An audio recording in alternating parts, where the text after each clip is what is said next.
Welcome to Crime on Caffeine. I'm your host, Erica. And I'm your host, Allison. Thank you so much for tuning into another episode. Today, we be sipping on some new coffee that I got in the mail. It is from Unicorn Coffee, which, fun fact, is the Olympic gold medalist, Shawn Johnson. It's her and her husband's coffee. We have the Eastside Sunrise, which is like a Columbia, just a good old blended coffee. You have nothing to say? It's good. She comes over to my house and make her coffee. This is what I get in return. I'm sorry. So on the way here, I was listening to the episode of Lake Lanier. Do you know about Lake Lanier? No. Okay. Well, it's a lake in Georgia. My aunt used to live on it, so, we used to go there in the summer and, go on the lake, go on the boat, and, stuff like that, and, it fucked me up. Oh, my God, I was getting chills in the car. You are in a little bit of a mood. I can't believe my mom I texted her, I was like, I can't believe you let us go in that lake. That should be considered child endangerment. It's crazy. You have to listen to it, but they found, almost 700 bodies down there. There's, 25 that they still haven't found. Oh, my God. It was built on all this shit. Oh my God, I can't. Well, so, yeah, that makes sense. I'm a little out of it right now. I think everybody's about to be real out of it because this week I am going over someone's, I guess, mostly someone who haunts my fucking dreams. And writing this case has been a nightmare. And a journey. And I played Erica a very small clip of a audio that we are going to get into later. And she was like, turn it off immediately. Never play that again. 3 seconds in. It was 4 words. You were like, nope, turn it off. So the coffee is great, by the way. If you haven't gotten the Unicorn Coffee, you can get it online at just shopunicorncoffee.com. It's really good. I recommend it. Anyway, that is what we be sipping on. You guys have been giving us a lot of really awesome feedback, so we just wanted to say thank you so much for your support and for telling people about the show. It's awesome. We appreciate you. Keep doing that. And if you aren't following us on Spotify or subscribed, is it subscribed on Apple Podcasts? Yes, on Apple. Make sure you go do that so that you know when we have episodes coming out. It's every Wednesday, but you'll be notified. And make sure you go leave us a review and a rating on Apple Podcasts. Thank you so much. And the case that we are going to be going over is the serial killer known as the Toy Box Killer. His real name is David Parker Ray.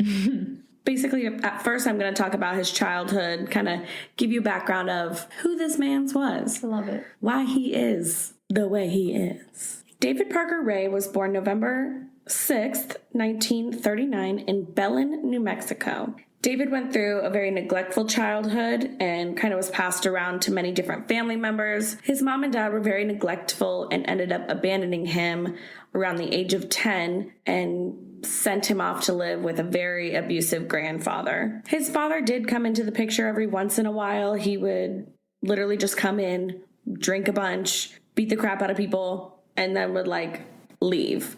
But unfortunately for childhood David Parker Ray, his dad left around all of these magazines that were really gross, really masochistic magazines, torture, pornographic, for anybody to read. Oh, that's good. Yeah, he was a neglected child, so obviously he's going to get his hands on these things, he's going to read them, he's going to see, and this is really all he knows. So he relied on this fairy tale world that he lived in these magazines. Most kids read Dr. Seuss. Yes. Well, this kind of porn became his obsession from a very young age. He was super shy growing up. He was bullied in school. He was very shy around females, did not want to be around any female students whatsoever because he had zero clue how to interact with them besides what he saw in those magazines. He had sexual fantasies like rape and torture and murdering women because it's really all he knew about sexual relationships since he was learning, again, from the porn his father had left. His sister even discovered drawings from a young age that were of women being tortured and beaten and murdered, and nobody did anything about it. They were just like, oh, here's David's drawings. my child, David, with True visionary. a Picasso. Even as a teenager, he saw a commercial for Viagra. He contacted Viagra when he was a teenager to ask if the medication could help him achieve an erection without hurting someone. I would love to hear that phone call. I don't ever want to hear that phone call. I want to hear the person on the other end. I want to know what they said. I don't have that information, but I can't imagine it was good. After high school, he worked as a mechanic for a little while, and then he went into the Army. Wasn't in the Army for very long. He received an honorable discharge. So David Parker Ray, as you would assume, didn't have a very good relationship with women. He was actually married and divorced 4 different times and had 2 children. So he had 1 son, David Jr., and he had 1 daughter, Jessie Ray. David started working as a park ranger / mechanic in Elephant Butte Park, which is in New Mexico. All of his coworkers and boss thought of him as like a super nice guy, charming, quiet, but he would go out of his way for anybody to do favors for them, whatever they needed. His boss even put him on paid leave when all of the things that I'm about to talk about unfolded. So people really thought highly of this man. Never in a million years did they expect what I'm about to get into. Before I get into that, though, let's go over his much younger girlfriend, Cindy Hindy. Yes, that is her real name, Cindy Hindy. She also grew up in a really bad situation. She is from Seattle, Washington. Terrible situation. Terrible. From Seattle. Cindy Hindy was the daughter of a pageant-obsessed mother. We're not talking about, Cindy Hindy being in pageants. We're talking about her mother being in the pageant. And my mind immediately went to Lori Vallow. I'm like, Miss Texas, what? Cindy was sexually abused by her stepfather. And at the age of 11, she told her mother, but her mom didn't believe her and stuck with the stepfather. They kicked Cindy out. So at the age of 11, she ended up being on the streets, dealing and doing cocaine. Apparently, she was a very violent person. Multiple people who were interviewed later on in her life said that she would have beat the shit out of anyone. She was apparently a really small lady, but like built with muscle. She ended up getting pregnant multiple times while living on the streets of Seattle. And she sent the kids away when the oldest was about 10 to live with her mother. Oh, he was 20 years older than her. That's why I said much younger. I thought you meant not that much younger, as in like 5 years. No, I don't mean like a Hugh Hefner He was situation. 57 when he met her. Yes. She was, okay. So there's your information on that. And his daughter was 31. Correct. You would be correct. Okay, I just had to get some clarification. That really cleared things up. For real. So Cindy abandoned her children to go live with her mother, who, I don't know why she did that, because her mom didn't even believe her and kicked her out at a young age. But let's send the kids there. FBI agent Mary Ellen O'Toole said in an interview with Oxygen when they were doing their episode about killer couples, she said, if someone is sexually abused as a child and emotionally abused, psychologically abused, that's certainly going to impact them later on. That's so weird. I have that article pulled up right now. Literally at that line. Oh my God. Yeah. So obviously children that are abused in all of these ways, it's going to have an impact on them later on. Don't even take my word for it. Take the FBI agents. At 37, she got busted for selling drugs to an undercover cop. So she left for New Mexico and continued her behavioral issues by getting a DUI right when she got to New Mexico. She performed community service at the park where David Parker Ray worked as a park ranger. Yes, this is how the two met each other. One of the main things they had in common was actually a love of sadism. And as I was reading this, I'm like, great, cute, awesome. In January of 1999, Cindy moved in with David after only being together for about 8 months. Again, a quote from that Oxygen article about killer couples. Reporter Yvette Martinez said they seemed to feed off of each other, and Cindy got an opportunity to let go of all of her inhibitions. This was kind of like a recipe for disaster. These two very messed up minds got together and started living together very quickly. And this is kind of where it all began, at least with the two of them. So now we have Cindy and David Parker Ray. It's believed that David Parker Ray did not start these things when he met Cindy. He had been on a killing spree since around the mid 1950s, which came to light when we are going to talk about our victim. He may have kidnapped and tortured and murdered up to 60 women. The reason they know all of this is because he had detailed diaries of all of the women, and it included dates and times and locations with detailed descriptions of where he captured them, what time he put them in different rooms, and, you know, exactly what and where he did these things to these women.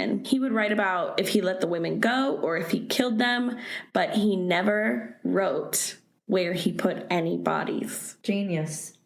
Genius, I tell you. So no bodies were ever found. He lived near a giant desert, one of the largest man-made lakes as well. So he kind of had the perfect area to do what he was doing.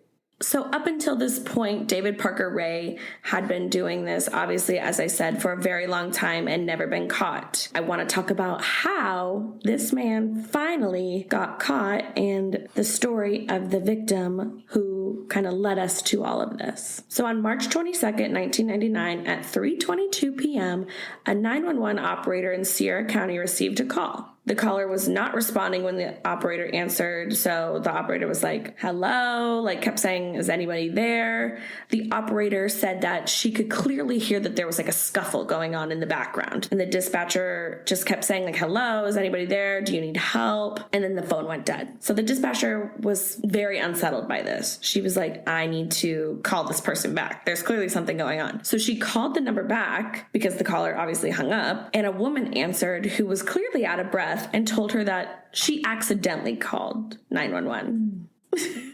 Again, the dispatcher really didn't feel right about it, and so she called the police to tell them that they needed to do a wellness check at the address, 513 Bass Road. Things were not well. No, they were not. So the town that David Parker Ray lived in was called Truth or Consequences. It was, which I kind of found like very strange. I'm like, This town was mostly full of trailers along the, I am going to butcher the name of this desert, and I've looked it up like 8 times. It's called the Vashishwin? Anyway, it's like the 3rd largest desert in the northern hemisphere. And the lake that I spoke about, it was Elephant Butte Lake, and obviously the state park, which is where he was a park ranger at. So the wellness check was performed by Deputy Olston and 2 other park rangers who decided to help out after they heard the call over their radios. When the 2 park rangers were on the way to the home address, they saw a woman pulled over waving them down. She said she had just saw a woman covered in blood with a chain around her neck running down the road. The 2 park rangers were the first ones to show up at the house. They said the house was in shambles, there was piles of garbage everywhere, and they said they knocked a bunch of times, nobody was there. A call came in on the radio as the rangers were waiting for the officers to show up, again, of a woman running down the road covered in blood with a chain around her neck, but on a different road than they had originally seen her. When Deputy Olston got on the scene, the park rangers said no one was inside.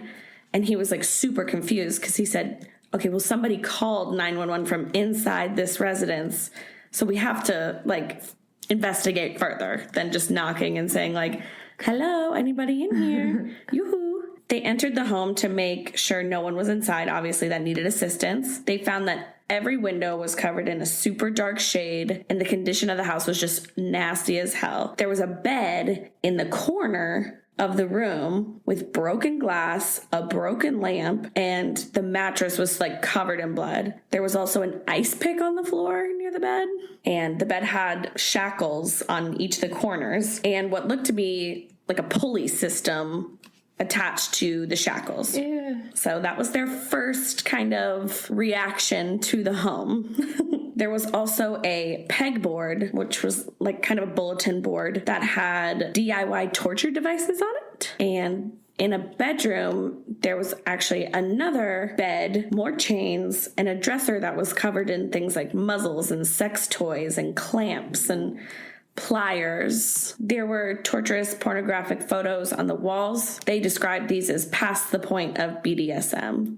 As all of these things were being discovered, another call came in from an older woman who claimed she had a lady in her home covered in blood, naked, and with a chain around her neck, claiming that she'd been raped and tortured and held against her will for days. The woman ran towards the officer in a pink robe when they arrived at the cute old couple's house that took her in. She hurled herself and she said, "Please don't let them get to me." This was what we know as his last known survivor, 22-year-old Cynthia Virgil. Cynthia had no idea where she was, but could tell you the names of Cindy and Dave, and she knew their faces. She even pointed at the ranger and said, "He's one of you," because obviously she saw him in his work uniform. Officer Wilson, who was another park ranger, heard the commotion on the radio and recognized the address, so he figured he would go check it out too. So that's 3 park rangers now on the scene. On his route, he noticed David and Cindy driving in the opposite direction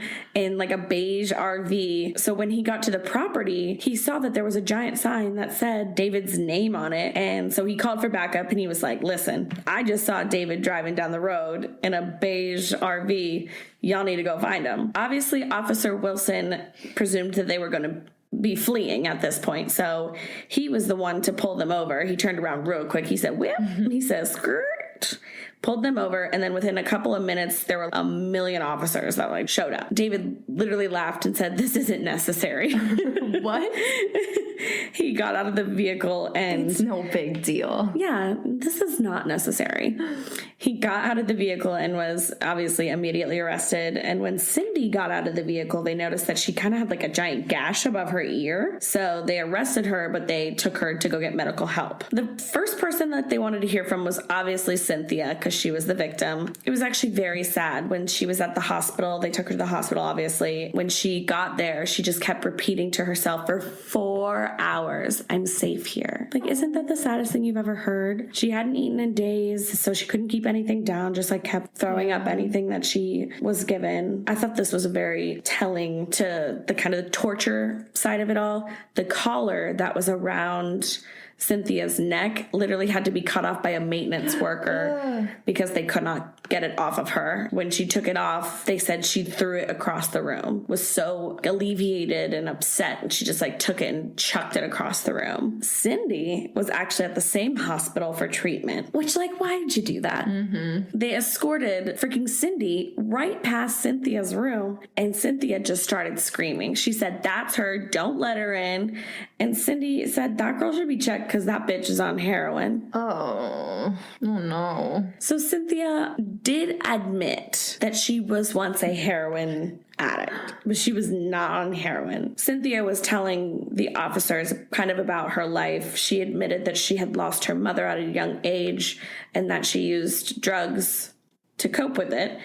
She ended up becoming a sex worker, and she did use heroin 2 days before her abduction, is what she let them know. She told the police that she was walking into a restaurant in Albuquerque and noticed that she saw somebody she knew.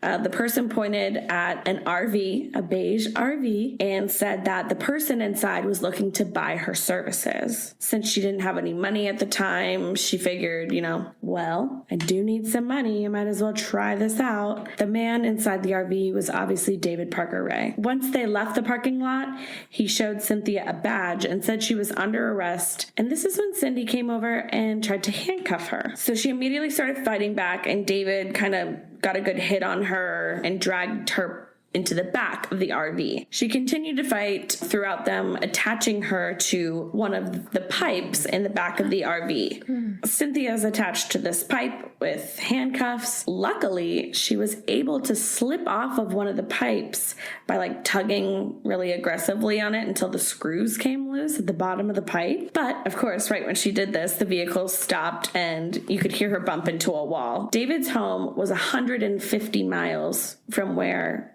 Cynthia was originally abducted in Albuquerque. When they got to his house, they pulled the RV right up to the house so that nobody could see what they were doing. She was shackled, led down a hallway into a bedroom, obviously where there was a bed, chains, shackles. Immediately, she was blindfolded and gagged. So this is where the tape recording comes in that I was speaking about. Oh boy. I really didn't want to put a lot of this tape in here because, first of all, it's 50 minutes long. I will have the YouTube video linked on our website where you can listen to the full audio if you want, but I didn't want to put all of that out there for you. Thank you for that. Even what I'm about to say, it was like a little too much for me. Anyway, trigger warning for anybody who doesn't like this stuff, just skip for a few minutes. So there was a tape recording that came on and said, I'll give you like 3 quotes here. So one of the quotes, which is how it started, was, "Okay, bitch, we both know what you've been brought here for. I'm going to use you for a sex slave, and it's going to be painful as hell. That's the way I want it to be." That was one of the quotes. Another quote was, "For a little while, you need to get your shit together and listen to this tape. It is very relevant to your situation. I'm going to tell you in detail why you've been kidnapped, what's going to happen to you, and how long you'll be here. The information I'm about to give you is based off of experience with captives over a period of several years." So I wanted to add that one in there because obviously he's been doing this for a really long time. I don't know how many people in total have heard this tape. Like, I can't imagine. Okay, the last one, I really don't want to add it, but like, I feel like you needed a little bit of context of like what this audio was really about. He says, "You're probably waiting to see what is going to happen to you next. You probably think you're going to be raped, and you're fucking sure right about that. My primary interest is what you've got between your legs." I stopped there. It's okay. Everybody, we can go back now to not knowing what that video is about. Fine. Or audio. I don't need that. Again, if you feel compelled as to listen to the audio, I will have it linked on the website. It's disgusting and I don't recommend it, and it will haunt you for the rest of your life, as it has done to me. So yes. David Parker Ray said that every victim was played this audio upon arrival. In the tape, he says that he made the audio in 1993, and when Cynthia was listening to it, it was the year 1999. So that was already a long enough span of time. We do know that he was doing these things longer than that. This tape was introduced later on to his victims. Cynthia said that the way he spoke to her made her know it wasn't his first time. She said it was like he knew what he was doing. He told me I was never going to see my family again. He told me he would kill me like the others. In the room she was in, she was hung by chains from the ceiling. It had a very gynecology. No. I'm sorry. It had a very gynecological setup. The two of them used whips, medical instruments, electric shock, and even sexual instruments to torture Cynthia. On Cynthia's 3rd day in the toy box, David Parker Ray had to go to work, obviously, and Cindy accidentally left the keys to her restraints on a nearby table. This is kind of good, right? Mm-hmm. And Cynthia was able to get her hands free, kind of lunging her body towards Cindy. And this kind of started a bit of a tuffle. A scuffle? A tuffle. A scuffle. Yeah. Cindy tried to fight with Cynthia, but Cynthia was able to find a nearby ice pick, remember? Mm-hmm. The police saw an ice pick. That was Cynthia. Obviously attacked her with this ice pick. I was very confused by different sources. I feel like I got that a lot. Like, some small details were off in some of my sources. So there were some that said she was stabbed in the neck with the ice pick. Mm-hmm. There were some that said she had a gash above her ear. So I'm not really sure how Cynthia got to Cindy with the ice pick, but she did hurt her with this ice pick, which allowed her to then run out of the trailer naked, covered in blood, with a chain around her neck, as all of the police calls had explained. We spoke about this before, but David Parker Ray was arrested that day. Cynthia escaped from his house and his trailer. Shortly after, the police acquired a warrant to search the house for evidence, and that's when they found all of the shocking, disgusting, every adjective that goes around with those. Blech. Sorry, that's my adjective. Blech. So I just want to warn you again that I'm about to talk about some more fucked up shit because I am going to go into the details of what they found in David Parker Ray's quote unquote toy box. Ew. David Parker Ray apparently spent about $100,000 to build this toy box up. It contained, again, as I said before, kind of a gynecological chair type thing in the middle of the trailer. There was a mirror mounted on the ceiling so that his victims could see all of the things that were happening to them. The floor was covered in whips, chains, pulleys, straps, clamps, leg spreader bars, Ew. surgical blades, saws, and numerous sex toys. I'm good. I'm not done. I'm all set. Oh, if you've had dinner, you might throw up. I haven't. I'm starving, and I'm sure I won't be after this. Okay. Well, yeah, I was about to say, if you haven't, your appetite's going to be gone soon. Dinner? It's the morning. Why did I just say dinner? You're so crazy. Well, breakfast. Oh boy. So aside from all of those items that were kind of all over the ground, there was also sex toys, syringes. There was a fur-lined coffin in there too. Ew. Where he would apparently place his victims to torture them. And there was also some kind of box that had a hole cut out to hold victims' heads. I don't know. David Parker Ray also had a collection of anatomically correct dolls. He placed them in chains and bondage positions, I'm assuming to show his victims exactly what he was going to do. There was a kind of like a wooden contraption used to bend over and immobilize the victims while he and his friends would rape them. On the walls, there were detailed diagrams showing different methods and techniques for inflicting pain. According to some articles, Ray would often use drugs that would induce amnesia and memory loss for his victims, like sodium. Oh God, I'm gonna freaking murder these things too. Murder, not a good word to say. I am going to. Oh, you can't really do that without being insensitive. I was gonna say I'm gonna butcher these names. I'm gonna murder these names. Probably not. I am just going to simply say them incorrectly, most likely. He used sodium pentothal and phenobarbital. Yeah, you did that right. Smart, use my brain, so that they couldn't remember exactly what happened to them. The police also said that they found a videotape from 1996 showing just like a terrified woman being raped and tortured by David Parker Ray and his girlfriend Cindy. Not only did he have the audio tape that he played for these women, he had detailed journals about exactly what he did to these women. And it looks like he might have had some videotape memoirs as well. Okay. Thankfully, because of all the media around David Parker Ray's arrest, there were multiple women that were able to come forward and tell very similar stories to Cynthia's. One of them was Angelica Montano. She was actually an acquaintance of David Parker Ray, who, after visiting his home to borrow cake mix, like, is that not the most innocent thing? Oh, no. She was drugged, raped, and tortured by Ray before being left on a highway out in a desert.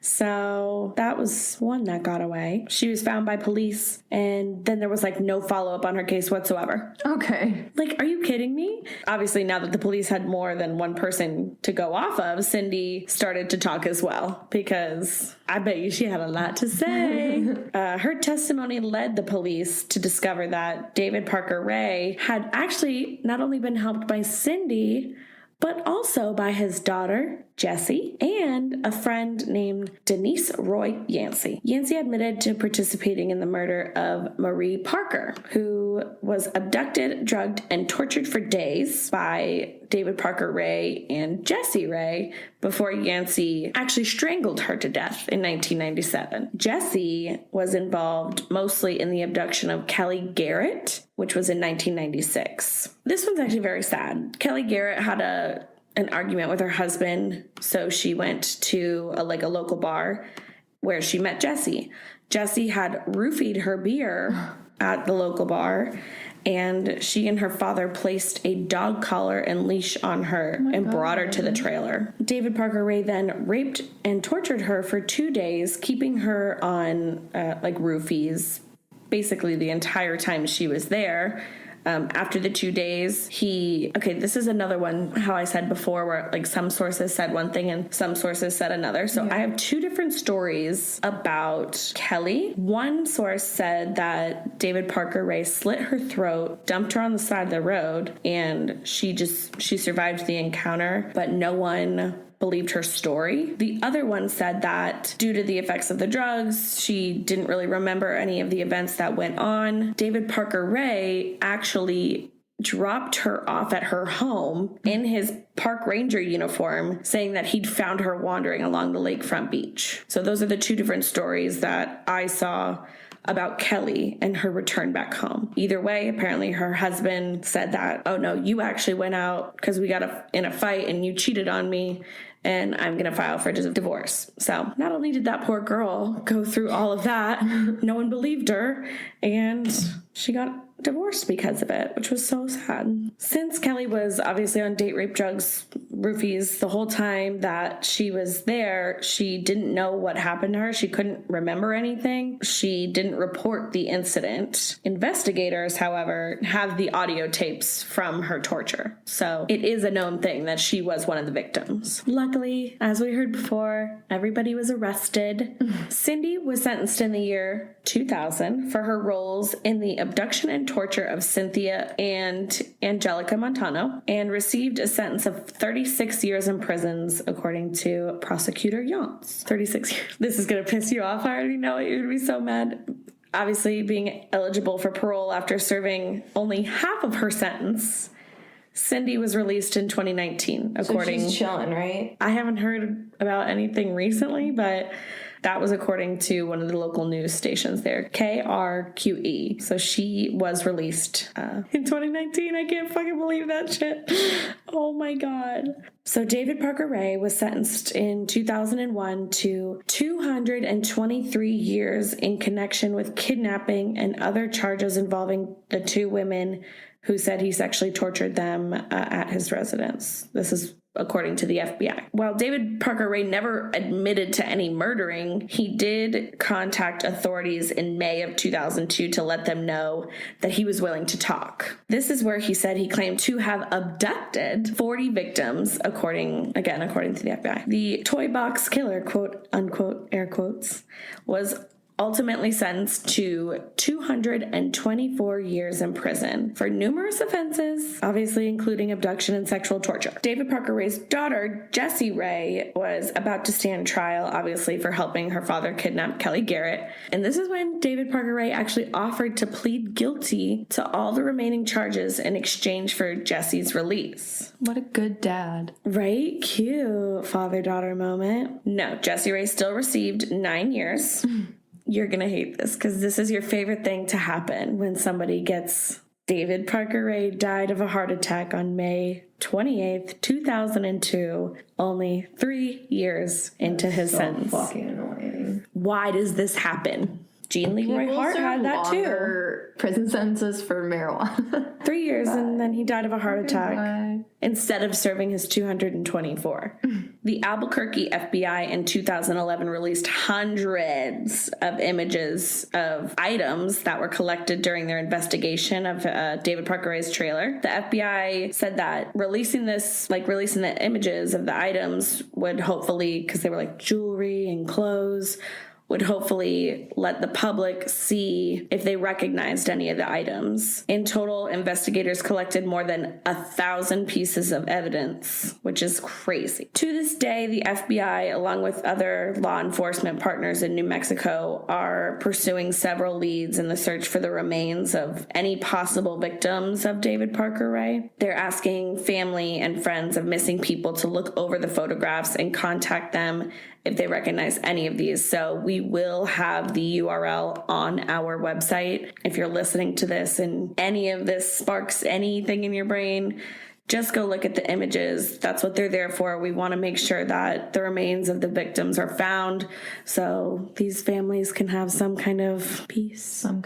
Anything. So we will have that URL on our website. Now I'm going to get into the profile of Mr. David Parker Ray, who, as we all could probably gather, is a sexual sadist. It's very obvious. When I was on Psychology Today, kind of looking it all up, the sexual sadist section is literally under the child neglection tab. I was like, oh. Right.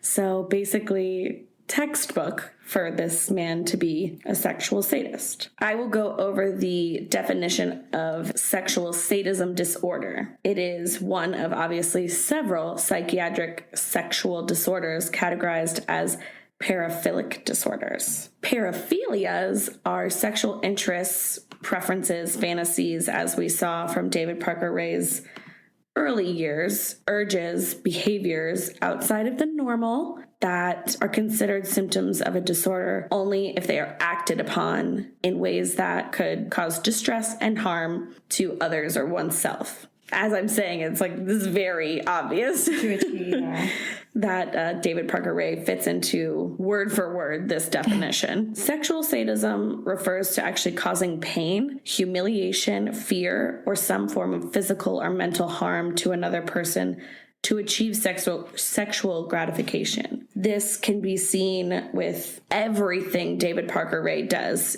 First of all, causing pain. He literally said that's what he's going to do to you. He wants you to feel humiliated in the positions and the things he's doing to you. He wants you to be scared. All of these things that he's doing to cause physical and mental harm to these women, also that he is sexually gratified. Sadistic acts include restraints.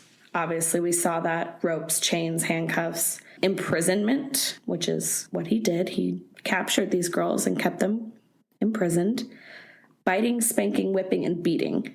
I never heard of him doing any of the biting, but he definitely had tools and things of that sort for spanking, whipping, beating. So that is clear as day. If a person that has sadistic sexual interests that cause no distress, dysfunction, or harm to consenting others, that's when it wouldn't be diagnosed as a disorder. So that's when earlier when I said this is past BDSM, like those are obviously consensual relationships. If you're into that stuff, you're into that stuff. This is past that. Yeah. Like these are not consenting and it is causing distress and harm. Extreme sexual sadism can be criminal and lead to serious harm or even death of another person. This is where David Parker Ray falls just straight in. So he was extreme about his sexual sadism. That fits him. He obviously led to serious harm, death. Lastly, I'm going to talk about the causes. I kind of touched on it a little bit, but I wanted to use articles and smarter people's words to, make more sense. According to Psychology Today, while no specific causes have been determined for sexual sadism disorder,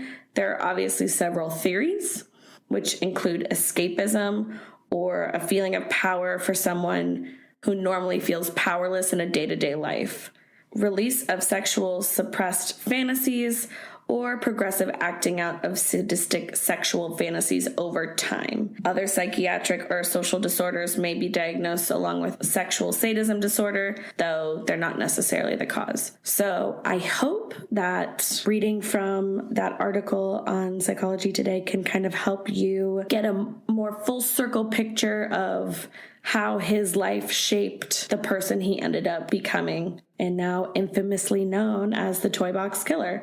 Like, there's been movies about him. I saw some movies that came out in like 2018, 2019. Yeah, I feel like he should be more well known. For the most part, anytime that I bring up the Toy Box Killer, oh, have you ever heard of the Toy Box Killer?